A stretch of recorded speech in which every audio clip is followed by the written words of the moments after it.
কোন পীরের বাবারও ক্ষমতা নাই কোন মুরিদকে বেহেশতে নেওয়ার জোর করিয়া। আরে আল্লাহর হাবিব আজীবন চেষ্টা করিয়াও আপন চাচা আবু তালেব আবুল আহাবকে বেহেশতে নিতে পারেন নাই। বাবারে,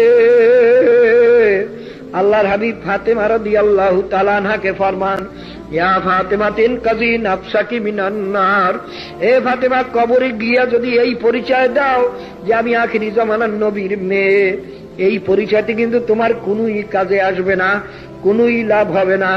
নিজে আমল করিয়া নিজেকে নিজে জাহান্নামের থেকে বাঁচাইয়া কবরে যাইও।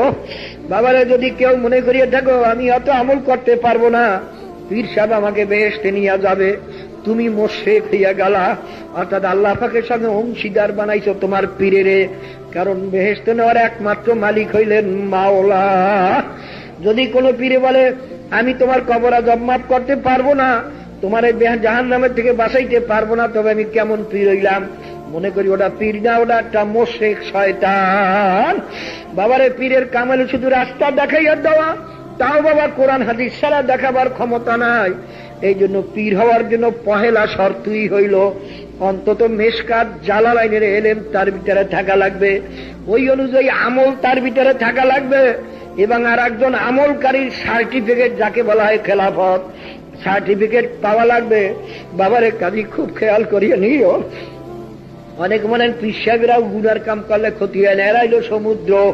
না না বাবা, মশালার বেলায় পীর সাহেব যেরকম মুরিদও সেই রকম।